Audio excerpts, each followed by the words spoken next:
இந்தியாவின் ஹரியானா மாநிலத்தைச் சேர்ந்த பஞ்சாபி குடும்பத்தில் பிறந்தவர்தான் கல்பனா சாவ்லா. அவர் பொறியியல் கல்லூரியில் வான்வெளி பொறியியல் கல்வியை கற்றார் என்றும் கூறப்படுகிறது. அதற்கு பிறகு அமெரிக்காவின் டெக்சாஸ் மேற்படிப்பை நிறைவு செய்து 1980களின் இறுதியில் நாசா அமெரிக்காவின் விண்வெளி ஆய்வு மையத்தில் காலடியும் வைத்துள்ளார். அதற்கு பிறகுதான் முதல் முறையாக இந்திய வம்சாவளியைச் சேர்ந்த ஓர் பெண் விண்வெளிக்கு சென்று சரித்திரம் படைக்க ஆயத்தமானார் கல்பனா சாவ்லா. 1997ஆம் ஆண்டு நவம்பர் 19ஆம் தேதி கொலம்பியா விண்கலமான STS-87இல் அவர் பயணமும் மேற்கொண்டார். கிட்டத்தட்ட 2 வார விண்வெளி ஆராய்ச்சிக்கு பிறகு அவர் டிசம்பர் 5ஆம் தேதி பூமிக்கு திரும்பியதாகவும் கூறப்படுகிறது.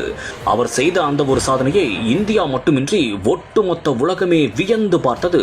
அதற்கு பிறகுதான் அவர் வாழ்நாளில் ஒரு முக்கிய மிஷனாக 2003ஆம் ஆண்டு ஜனவரி 16ஆம் தேதி கொலம்பியா விண்கலமான STS-107இல் மீண்டும் விண்வெளிக்கு சென்றார் கல்பனா.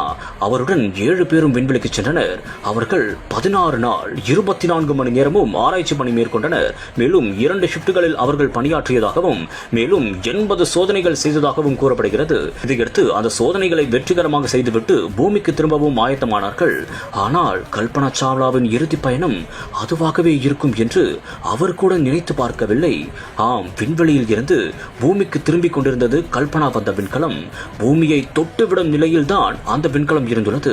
அப்போது யாருமே எதிர்பார்க்காத ஒரு சம்பவம் நடந்தது.